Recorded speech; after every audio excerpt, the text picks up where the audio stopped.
إنا أنزلناه قرآنا عربيا لعلكم تعقلون.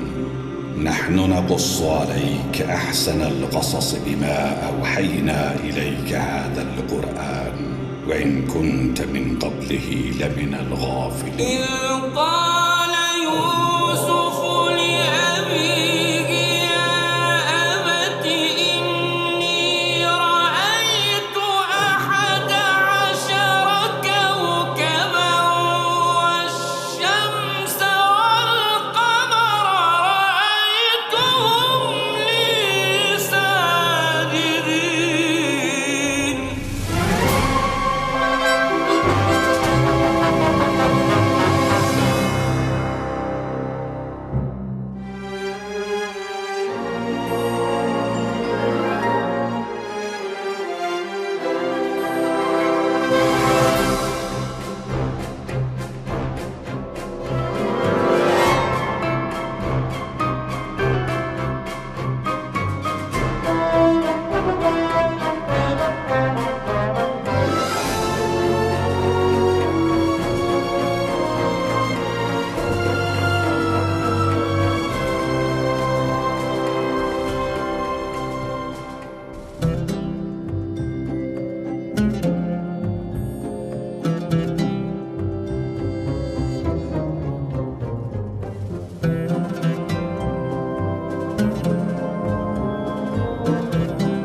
از نام راحیل پیدا بود که زود رحلت خواهد کرد. پروردگارا در فراقش مرا صبر عنایت فرما.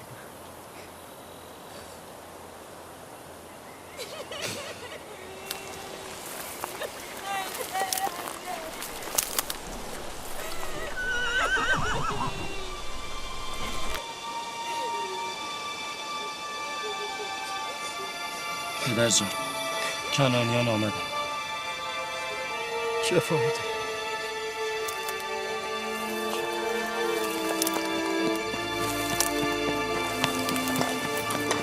درون چادر. عجله کنید، با من بیایید.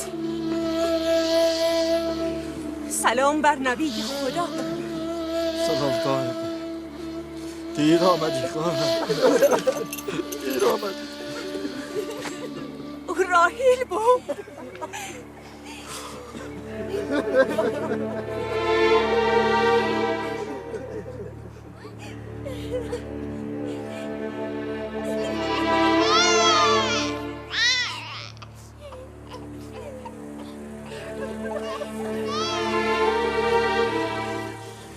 اندوه به انبیا، دو آشنای دیرینه. این گونه مسائل برای ما غریب نیست. ما در این مصیبت نیز به خدا پناه میبریم.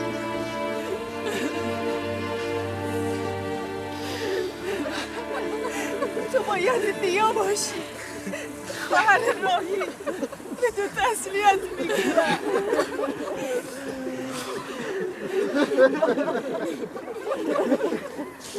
میبینی فرزند، جایی که آمده ای کاروان سرایی است. جمعی می آیند و عده‌ای می روند. خوش آمدی. مقدمت مبارک.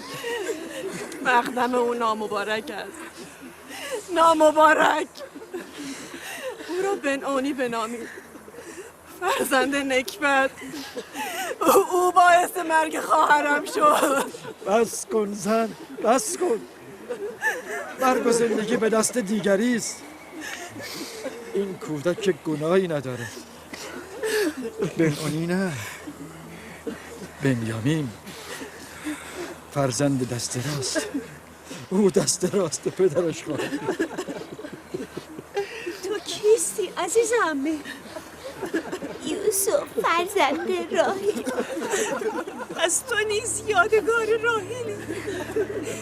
اول باید به تو تسلیت گفتم.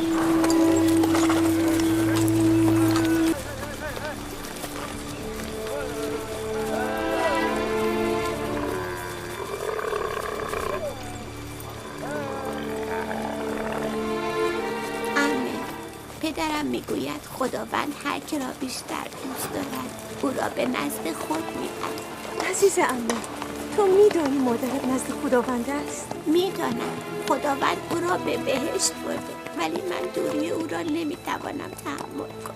از خداوند میخواهم به ازای این مصیبت به تو و پدرت صبر و بردباری بدهد. عمه فائقه، بهشت بهتر از اینجا؟ آره عزیزم، بهتر است. تو خیلی بیشتر از سنین کوتاه عمرت میفهمی عزیز برادر. خداوند تو را حفظ کند. بیشتر از سنین کوتاه عمرت میفهمی.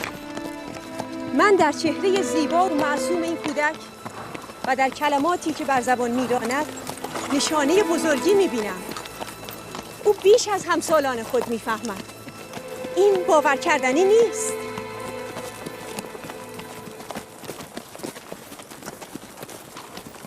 بس کن خواهر، بس کن.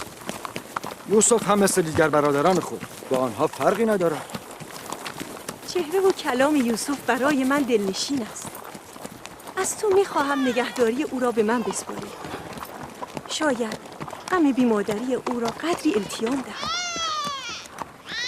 من با خواهرم عهد کردم که نگذارم فرزندانش غم بیمادری را احساس کنند. مانند دیگر فرزندانم از آنها نگهداری خواهم کرد. ولی تو با آن همه فرزند که داری چگونه میتوانی؟ این امکان نداره. اجازه نخواهم داد لحظه ای از پیش چشمم دور شد.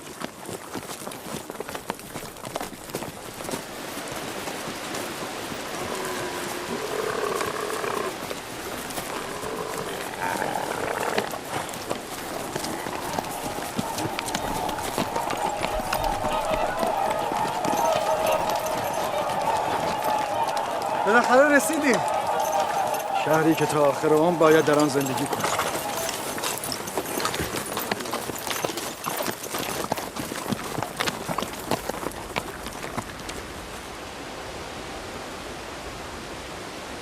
آمدن کاروان یعقوب نبی آمدن.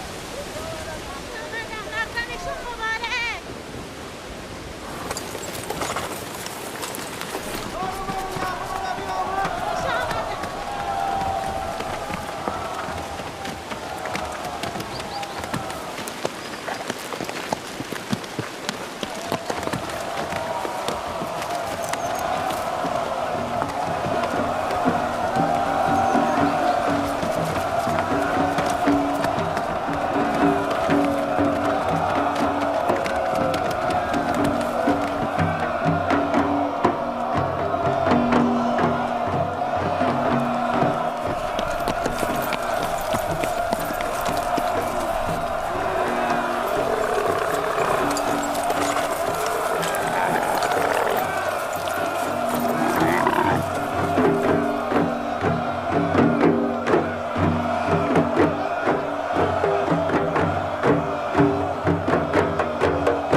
خوش آمدید. مقدم نبی خدا رو گرامی می‌داریم. ما را در غم خود شریک بدن. بعد از مصیبتی که بر شما وارد آمده نداشتیم، خداوند به شما سخت عنایت کنید. مرگ و زندگی به دست خداوند است. ما هم تسلیم رضای او هستیم.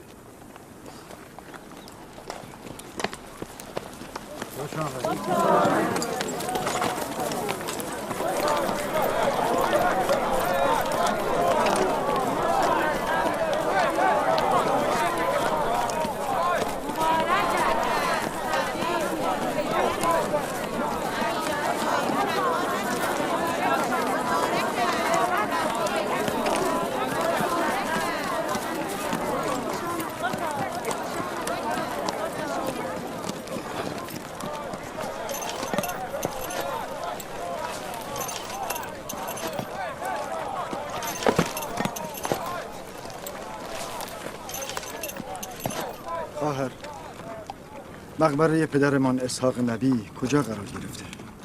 قبلا آنجا را دیدید. مقبره پدر بزرگمان حضرت ابراهیم و همسرش در مکفیلا. مزار مادرمان رفقه نیز آنجاست. ابتدا قصد زیارت و تجدید پیمان با آنان را دارم. بیا، همه را خبر کن. به اتفاق آنجا می رویم. یهودا، لاوی، بسمه. امانتی را که به تو سپردم بیاور. ما به دیدار مزار پدرم اسحاق می‌رویم.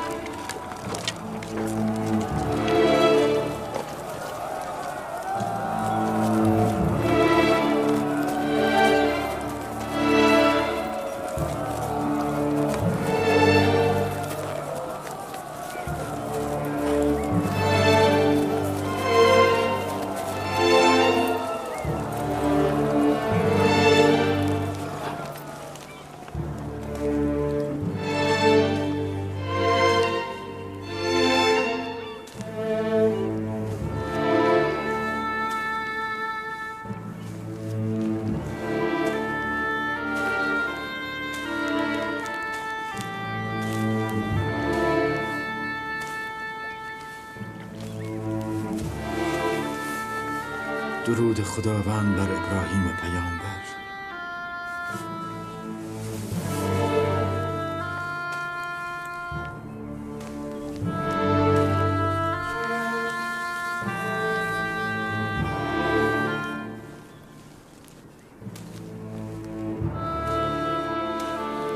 خداوند روح اسحاق و ابراهیم را شاد گرداند. مردم کنعان هدایت و ایمان خود را مدیون ایشان هستند. به هنگام مرگ خیلی دلش میخواست شما را ببیند. او شما را پیامبر بعد از خود خواند و وصیت کرد زعامت عبرانیان را به عهده بگیرید. از روح بلند او مدد میگیرم و از خداوند میخواهم که در انجام این رسالت سنگین مرا یاری کند.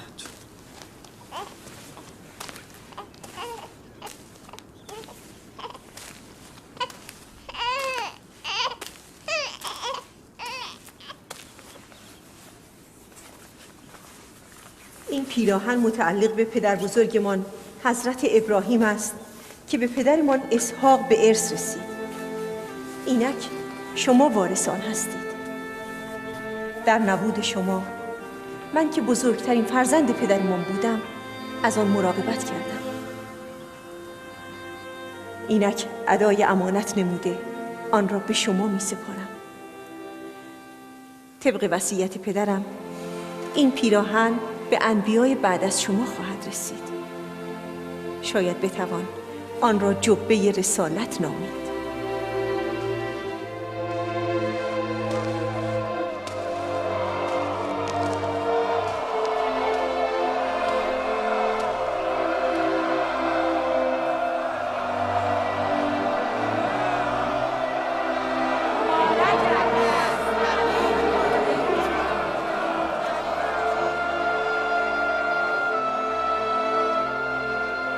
من و مردم کنعان با شما بیعت میکنیم و بعد از حضرت اسحاق شما را نبی خدا میدانیم و به رسالت شما گواهی میدهیم.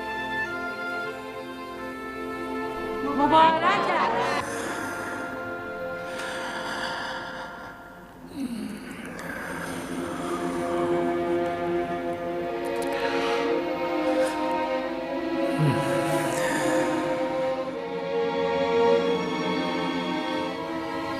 فکر میکنین پیراهن بعد از پدر به چه کسی خواهد رسید؟ خب معلوم است. هر کس که از همه قوی تر باشد. اشتباه میکنی. آن کس که ایمانش از همه قوی تر باشد.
من گرسنه‌ام.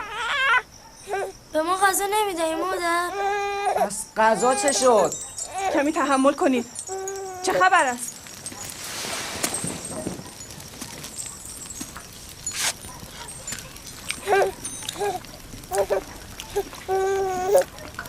بگیر.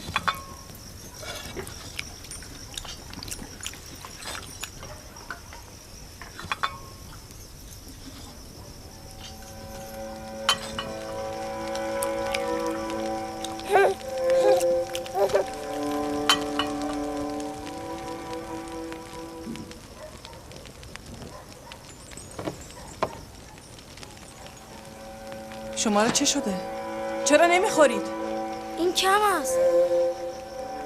چرا به یوسف بیشتر دادی؟ ساکت باش، غذایت را بخور. بس کن لیا. چه میکنی؟ بر خود مسلط باش. بنیامین را من نگه میدارم. تو به بچه‌هایت غذا بده. نگهداری از این همه فرزند مشکل است. لیا حق دارد. بر 7 پسر و دختر خودش فرزندان راحیل هم اضافه شدند. من تقاضای خود را بار دیگر تکرار میکنم. همیشه در آرزوی داشتن فرزند بودم، اما این آرزو تحقق نیافته. چیزی از عمرم باقی نمانده است. درخواست مرا اجابت کنید. یتیم راحیل را به من بسپارید. مطمئن باشید که او را همچون چشمانم نگه خواهم داشت. میبینید که لیا هم سخت به زحمت افتاده است. شما ناچارید برای یوسف و برادرش فکر چاره‌ای کنید. دوریش را چگونه تحمل کنم؟ اگر به راه دورش بردم تحمل نکنید. اگر او را هر روز به دیدار شما نیاوردم بازش ستانید. اگر از محبت دریغ کردم بر من نبخشایید.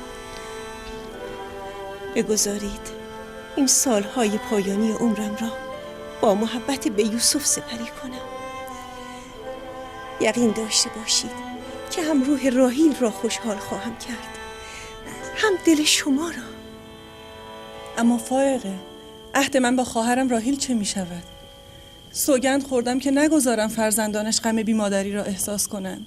فائقه پیمان تو را جامعه عمل خواهد پوشاند. بیشک او یوسف را کمتر از مادر عزیز نخواهد داشت. تو بیم آن داری که کثرت فرزندان موجب غفلت هم از یوسف شود؟ نه، به عکس. بیم من آن است که تو از دیگر فرزندان غافل شده و فقط به یوسف بپردازی. یوسف جان، بیا اینجا پسرم.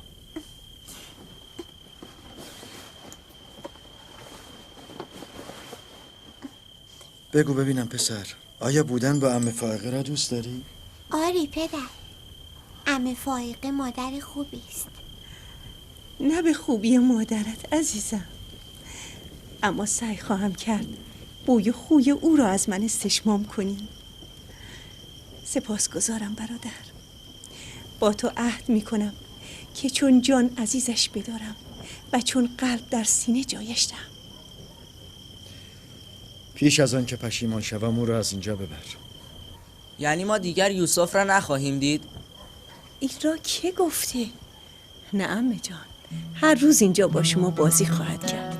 پس ما می توانیم با یوسف باز کنیم عمه؟ البته که می توانید. غذایتان رو نخوردید. مواظب باشید.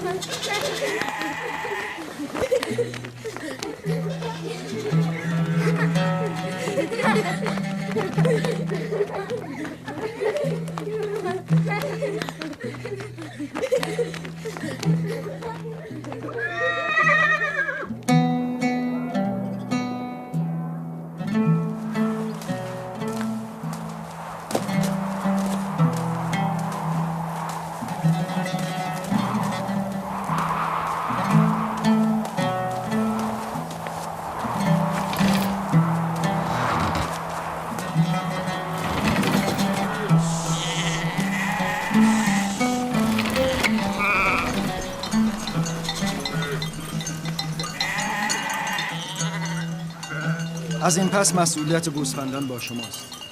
من با شما نمی آیم. باید به امور مردم رسیدگی کنم.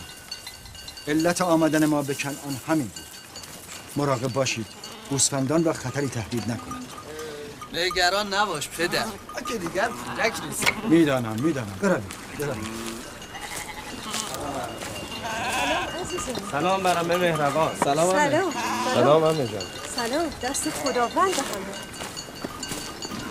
یوسف اومد. سلام عمه فائقه. سلام عزیزم، مواظب یوسف باشید. چشم.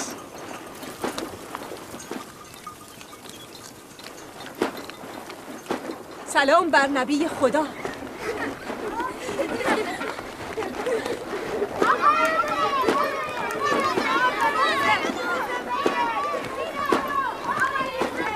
چه کسی گفته بی مادری بد دردیست؟ خوشا به حال بی مادران. اگر بی مادری خوب است، شما چرا نمی میرید؟ شاید پس از مرگتان به بچه هایتان توجه بیشتری شود. بله، قصد بدی نداشتم. خواستم بگویم شما از یوسف خوب مواظبت کرده اید و برای او مادر مهربانی هستید. لازم به توضیح نیست. تفسیر کلام شما را خوب میفهمم. شما را چه شده؟ یعنی محبتی ناچیز در حق کودکی بی مادر را نمیتوانید تحمل کنید؟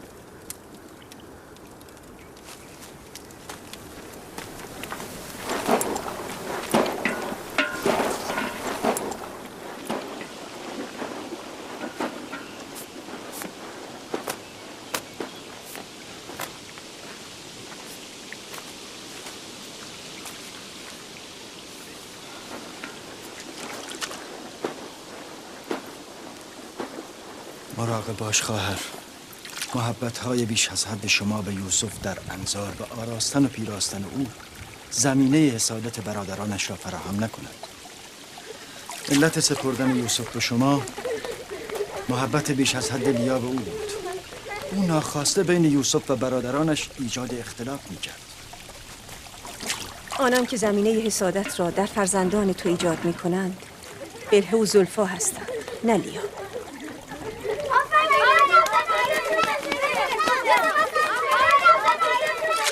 خداوند یوسف را از شر حسودان و چشم زخم دشمنان محفوظ بدارد.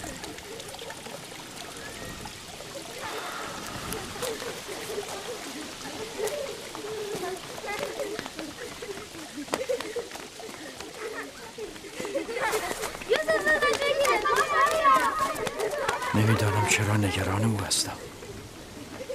دلیلی برای نگرانی نیست. اگر اجازه دهی او را ببرم. میدانم که یوسف گرسنه است. یوسف؟ بله. بیا عمه.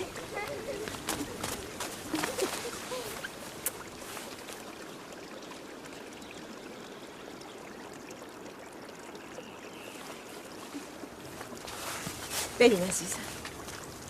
خدا نگهدار. خدا حافظ.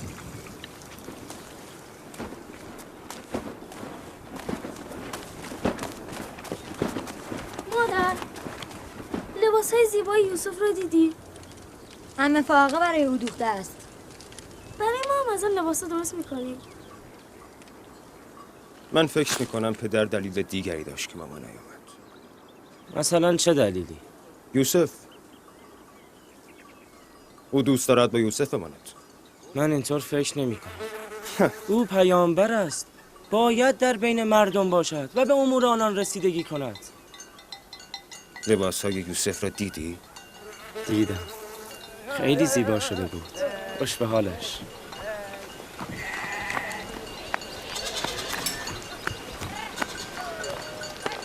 لاوی، یهودا نمیایید؟ آمدی.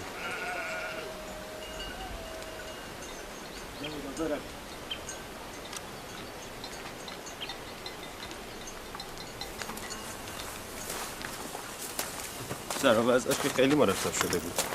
ظاهرا مرگ راهیل حداقل برای یوسف بد نشد. ظاهرا به برادر میماند، اما کلامت نه.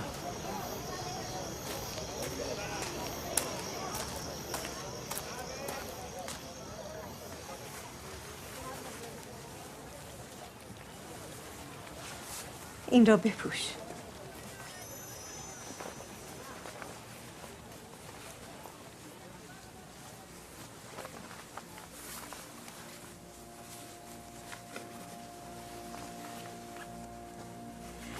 همینجا بمان.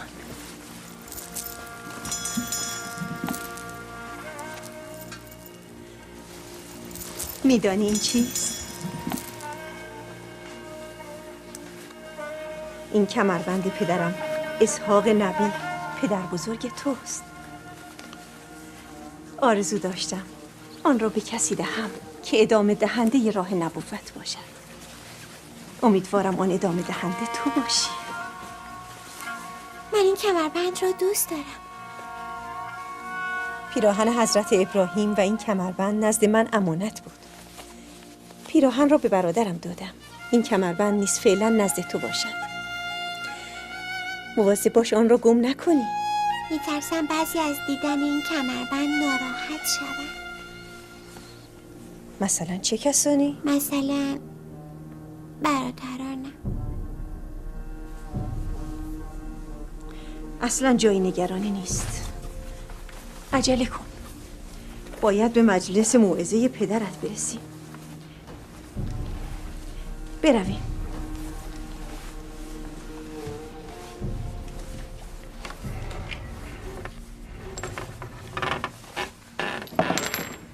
حسادت یعنی آرزوی نابودی نعمت و مکنتی که خداوند به بنده عنایت کرده.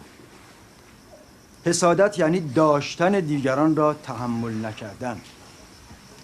حسادت یعنی سعادت و خوشبختی دیگران را تاب نیاوردن و آرزوی فقر و تنگ دستی دیگران را داشتن.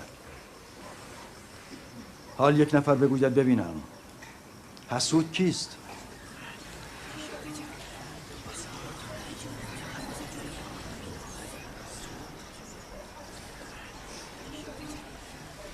آن کمربند که یوسف بسته متعلق به اسحاق نبی است. چرا فایق آن را به یوسف داده گمان میکنم اینها باید به پیامبر بد سپرده میشد. یعنی حسود دلش نمیخواهد که مردم چیزی داشته باشن؟ آفرین پسرم. حسود همان است که تو گفتی. حسود همیشه از داشتن دیگران رنج میبرد و خشمگین است. میبینی؟ چه داشته های معنوی و چه خودنمای شیرین زبانی و چه داشته های مادی و مکنت های دنیایی. راه ترک حسادت چیست؟ چه کسی میتواند پاسخ بدهد؟ امیدوارم که یوسف پاسخ را ندهد. یوسف کوچک من چیزی به خاطرش نمیرسد؟ پدر، آیا حسود میداند که این دنیا روزی برای او تمام می شود؟ آفرین پسرم، آفرین. پاسخ همین است که تو گفتی. حسود باید بداند که دنیا به کسی وفا نمی کند. حسود نه خیر دنیا را می بیند و نه پاداش آخرت. حسود از حسادت خیش طرفی نمی بندد و بستی نمی چیند. نه حسود و نه محسود هیچ یک در این دنیا ماندگار نیستند. اگر حسود این را بداند دنیای خود را به خاطر تنگ نظری و حسادت به جهنم تبدیل نمی کند. محبت در حق یک کودک بی مادر طبیعی است. محبت نکردن به فرزندانی که مادر دارند هم طبیعی است. یعنی مادردار نیازی به محبت ندارد. از طرفی عمه لباسهای نو به او میپوشاند و او را میآراید. از طرفی هم مادر او را بر زانو نشانده و بهترین غذا را به او می‌دهد. گرچه نزد ما حفظ ظاهر میکنند ولی حتی پدر هم او را از همه ما عزیزتر می‌دارد. از حق نگذریم برادرمان یوسف با ذکاوت و شیرین زبان است. چهره زیبای او واقعا دوست داشتنی است. همه ما برادرمان یوسف را دوست داریم، اما اگر پدر و مادرمان بگذارند و یوسف را دردانه و ناز پرورده بار نیاورند. شما کمربند و بازوبند پدر بزرگمان اسحاق را دیدید که یوسف بسته بود؟ آری، بلهم میگفت که اینها میراث انبیاست و باید به پیامبر بعد سپرده شود. پس عمه فائقه چرا آنها را به یوسف داده است؟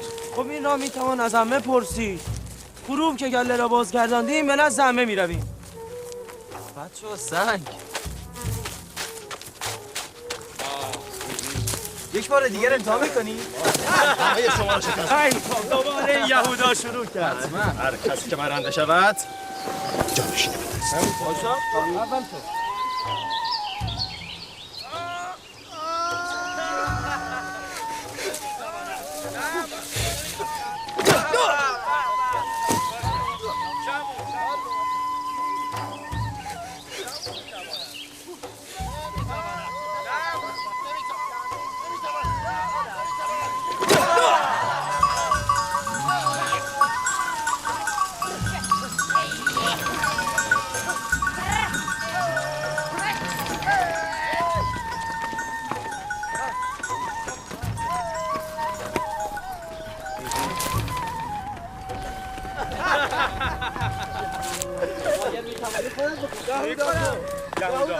خسته نباشید. کجا؟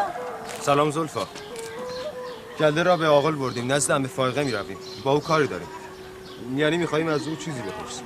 ما هم از عمه سوالهایی داشتیم و اکنون از آنجا میاییم. من صلاح نمیدارم که شما سرزده به خانه عمه بروید. پدرتان نزد عمه فائقه است. او به دیدار یوسف آمده. شاید مشاهده این دیدار خوشایند شما نباشد.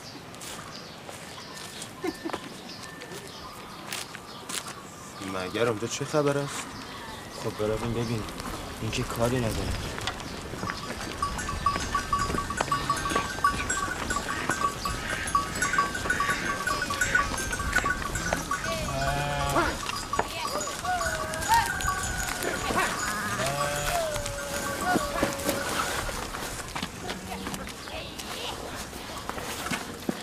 دیدید پدر یوسف را بیش از ما دوست می‌دارد. بیهوده سخن مگو. ما هم کودک بودیم بر زانوی پدر می نشستیم و بر ما محبت میکرد. بلهه و زلفا برای همین میگفتن سرزده نزد عمه فائقه نروید. من که میروم. حرف بی خود میزنم.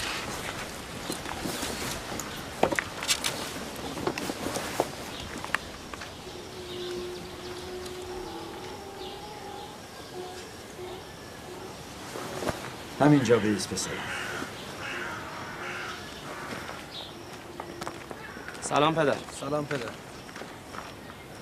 سلام عزیزانم. سلام بر مردان خاندان یعقوب. خسته نباشید عزیزانم. شما کی بازگشتید؟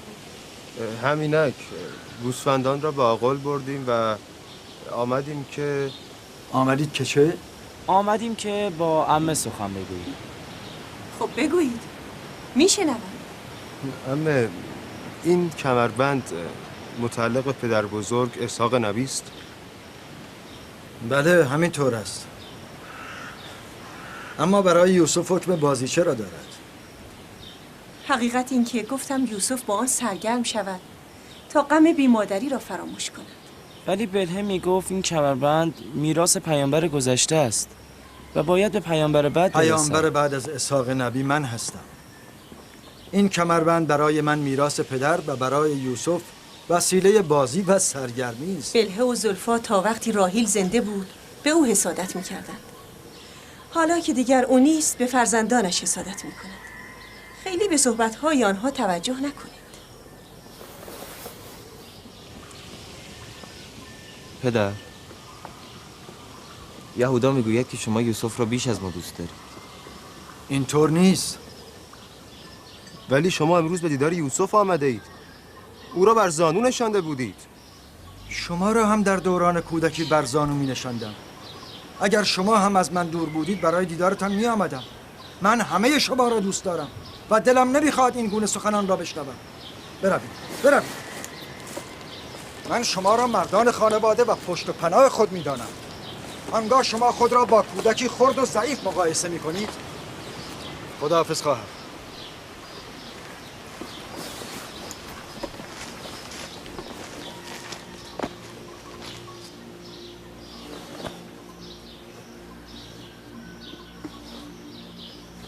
عمه فائقه، به پدرم بگویید که به من محبت نکن. چرا؟ آخه برادرانم ناراحت میشه. عزیز دلم، تو محبت مادر که ندیدی، از محبت پدر هم محروم شوی؟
یوسف آسته تا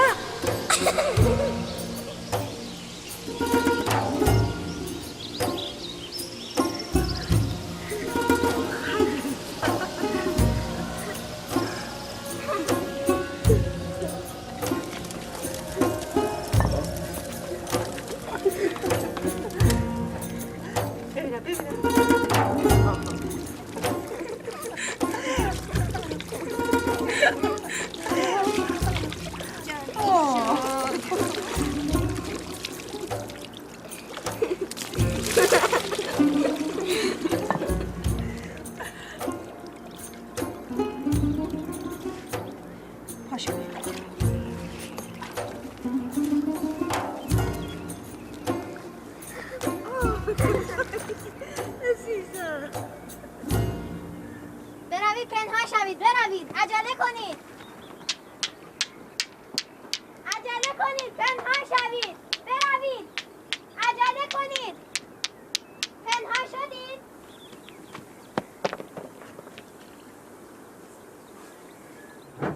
تا 20 میشمارم باید آنها را پیدا کنید. کجایید؟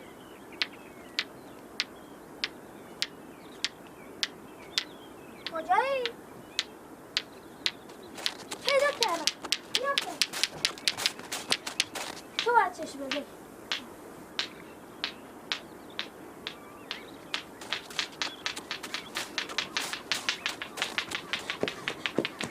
پیدا کردم.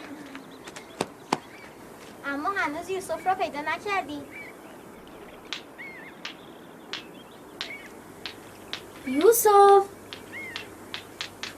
یوسف، یوسف، یوسف، یوسف، پس کو؟ یوسف، یوسف،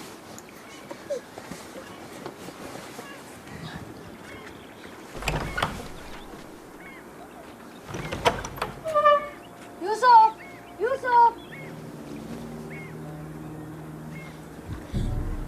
یوسف، بازی تمام شد. بیرون بیا. یعنی کجا رفته است؟ همه جا رو گشته ای. نزد عمه فائقه به بسمه نرفته است؟ پشت بام. من به پشت بام میروم. یوسف، یوسف، یوسف، بسمه، یوسف رو ندیدی؟ چه شده؟ چه اتفاقی افتاده؟ یوسف گم شده. اینجا که نیامده. چه شده؟ عمه فائقه، یوسف گم شده؟ کجا رفتید که گم شد؟ مگر با یکدیگر بازی نمی کردید؟ او پنهان شد. دیگر او را نمیابیم. همه جا را گشته اید؟ آری، همه جا را. او امانت برادرم است. بیایید ببینم کجا بازی می کردید که گم شد.